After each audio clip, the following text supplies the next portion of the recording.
नमस्कार दोस्तों, the complete computer education के एक नए एपिसोड में आप सभी का बहुत बहुत स्वागत है।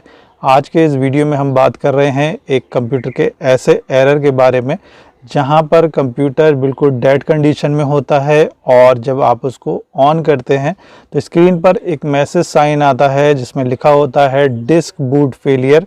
तो ये जो डिस्क बूट फेलियर जो एरर है अधिकांश लैपटॉप्स और कंप्यूटर दोनों में ही दिखाई देता है।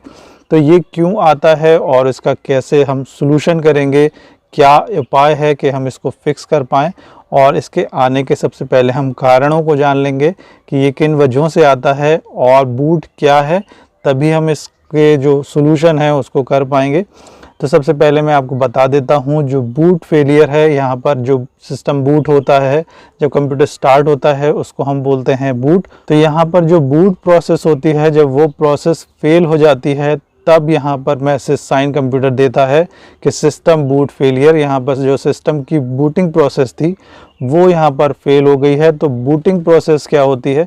तो बूटिंग प्रोसेस में कंप्यूटर जो आपकी लॉगिन फाइल होती है, यानी कि जो बूटअप फाइल होती है कंप्यूटर ऑपरेटिंग सिस्टम की, तो जो कंप्यूटर की बूट फाइल होती है जिसको हम जानते हैं command.com से और io.sys से, ये बूट फाइल्स आपके मेमोरी में जब लोड होती हैं और यदि वो लोड ना हो पाए या किसी वजह से वो जो फाइल्स हैं वो करप्ट हो जाएं, तो यहाँ पर सिस्टम एक साइन मैसेज देता है जिसमें बूट फेलियर के लिए हमारे स्क्रीन के ऊपर एक मैसेज आ जाता है। यहाँ पर बूट प्रोसेस को समझने के लिए आपको ये समझना है जो ऑपरेटिंग सिस्टम है आपका वो सेकेंडरी मेमोरी में या सेकेंडरी स्टोरेज में लोड रहता है। जब आप कंप्यूटर को स्टार्ट करते हैं तो वो सेकेंडरी स्टोरेज से निकलकर आपके प्राइमरी स्टोरेज में जाता है, यानी कि कंप्यूटर में हार्ड डिस्क में आपकी ऑपरेटिंग सिस्टम लोड रहता है। जब आप कंप्यूटर को स्टार्ट करते हैं तो वो हार्ड डिस्क से निकल के ऑपरेटिंग सिस्टम यानी कि जो बूट फाइल्स हैं वो जाके आपके रैम के अंदर, कंप्यूटर की रैम के अंदर वो लोड होती हैं। यदि उस बीच में एरर आ जाए या वो उस मैसेज में या उस फाइल को कंप्यूटर मेमोरी में लोड ना कर पाए तो इस कंडीशन में कंप्यूटर बूट फेलियर का साइन मैसेज हमारे कंप्यूटर पर दे देता है। तो यहाँ पर हम अब समझ गए हैं जो बूट प्रोसेस है वो क्या है। और बूट प्रोसेस में जो प्रोसेस चलती है जिसको बोला जाता है पोस्ट का मतलब होता है पावर ऑन सेल्फ टेस्ट। और पावर ऑन सेल्फ टेस्ट में कंप्यूटर अपने आप को खुद चेक करता है, यानी कि जब आप कंप्यूटर को स्टार्ट करते हैं तब बूट प्रोसेस स्टार्ट होती है और बूट प्रोसेस के अंदर एक प्रोसेस चलती है जिसको बोला जाता है power on self test post process, जिसके अंदर कंप्यूटर खुद अपने आप को चेक करता है और अगर उस कंडीशन में उसको बूट फाइल मिस मिले या बूट कंपोनेंट कोई मिस मिले तो वहाँ पर बूट फेलियर का साइन मैसेज हमारे कंप्यूटर को देखने को मिलता है।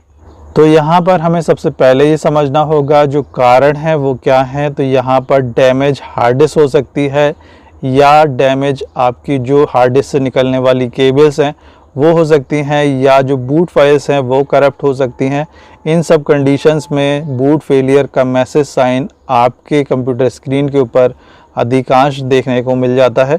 अब इसका सॉल्यूशन क्या है, किस तरीके से हम इसको सॉल्व करेंगे, किस तरीके से इसको हम फिक्स करेंगे। तो सबसे पहले अगर इस तरीके का जो मैसेज साइन है आपके कंप्यूटर स्क्रीन पर दिखाई दे रहा है तो सबसे पहले आपको जाना होगा बूट सेटअप के अंदर। तो सिस्टम की सेटअप को आपको खोलना होगा जो कि कुछ सेटिंग्स की की से ओपन हो जाता है, जैसे कि डेल की, या जो भी सिस्टम के अंदर आप जब सिस्टम को ऑन करेंगे तो नीचे आपको दिखाई देगा दिस की टू प्रेस ओपन सेटअप। इस तरीके से आप उस की को फॉलो करके सिस्टम सेटअप के अंदर चले जाएंगे और बूट मेन्यू में आके आप देखेंगे जो बूट डिवाइसेस हैं वो वहाँ पर हार्ड डिस्क शो कर रही है या नहीं। यदि हार्ड डिस्क शो नहीं कर रही है तो वहाँ पर बूट फेलियर का मैसेज साइन इसी कारण से आ रहा है कि आपका जो कंप्यूटर है वो हार्ड डिस्क शो नहीं कर रहा है, हार्ड डिस्क को डिटेक्ट नहीं कर रहा है। तो इस कंडीशन में आप अपने कंप्यूटर के कैबिनेट को ओपन करेंगे और हार्ड डिस्क से निकलने वाली दोनों केबल्स को, पावर केबल और साटा केबल जो मदरबोर्ड से और हार्ड डिस्क से कनेक्ट होती है, दोनों केबल को चेक करेंगे, दोनों कनेक्शंस को चेक करेंगे और देखेंगे क्या वो लूज़ तो नहीं है। यदि वो लूज़ हैं तो उनको आप प्रॉपरली लगा देंगे और कंप्यूटर में आप ये चेक करेंगे स्टार्ट करके कि हार्ड डिस्क के अंदर पावर आ रही है या नहीं। कई बार हार्ड डिस्क के अंदर पावर नहीं आती है, इस वजह से भी बूट फेलियर वाला साइन मैसेज आपको देखने को मिल जाता है। इसके बाद जब सेकंड आप चेक करेंगे, आप देखेंगे जो केबल है वो फॉल्टी तो नहीं है। केबल अगर फॉल्टी है तो केबल को भी चेंज कर देंगे।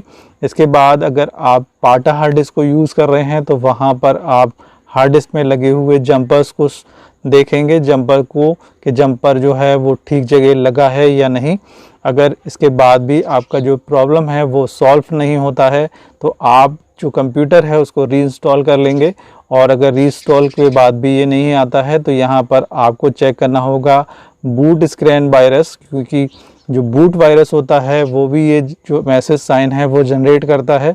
तो आपको अपनी हार्ड डिस्क को किसी अदर कंप्यूटर के ऊपर लगा के आप उसको फुली स्कैन करेंगे और स्कैन करने के बाद ही उसके ऊपर जो रीइंस्टॉल करेंगे विंडोज़ को और फिर इसको ऑन करके देखेंगे तो यहाँ पर जो एरर मैसेज आ रहा था बूट फेलियर का वो हट चुका होगा। इसके अलावा आप कुछ एप्लीकेशंस को यूज़ कर सकते हैं जैसे कि डिस्क मैनेजर वगैरह। डिस्क मैनेजर से आप अपने हार्ड डिस्क पर एलोकेशन टेबल को दोबारा जनरेट कर लेंगे, जिस वजह से ये मैसेज जनरेट होता है बूट फेलियर का। तो यहाँ पर अगर एलोकेशन टेबल करप्टेड है, यानी कि जो फाइल एलोकेशन टेबल है और न्यू फाइल एलोकेशन टेबल है, इस तरीके की जो कंप्यूटर पर हार्ड डिस्क के अंदर जो टेबल सिस्टम है अगर वो करप्ट हो चुका है तो उसको आपको रीऑर्गेनाइज करना पड़ेगा कुछ एप्लीकेशंस की मदद से जो डिस्क मैनेजर वगैरह प्रोवाइड करते हैं। आप उसकी मदद से इसको रीजनरेट कर लीजिए, उसके बाद ही आप इसको इंस्टॉल कीजिए और इंस्टॉल करने के बाद आपकी जो प्रॉब्लम है वो सॉल्व हो जाएगी। तो यहाँ पर जो 99% जो प्रॉब्लम है वो हार्ड डिस्क नॉट डिटेक्ट की वजह से होती है कि जो हार्ड डिस्क है वो डिटेक्ट नहीं करता, केबल्स वगैरह हिल जाती हैं, इस वजह से बूट फेलियर की कंडीशन आती है। और सेकंड जो बचता है वो होता है कि जो बूट फाइल्स हैं वो करप्टेड हो जाती हैं या बूट फाइल जो है वो डैमेज हो जाती हैं, डिलीट हो जाती हैं, जिस वजह से ये जो साइन है आपकी स्क्रीन के ऊपर देखने को मिलता है। यदि आपको ये वीडियो पसंद आया है तो कृपया हमारे चैनल को लाइक कीजिए, सब्सक्राइब कीजिए, जिससे कि और अच्छे वीडियोज़ इस चैनल पर बनाए जा सकें। आप सभी का बहुत बहुत धन्यवाद।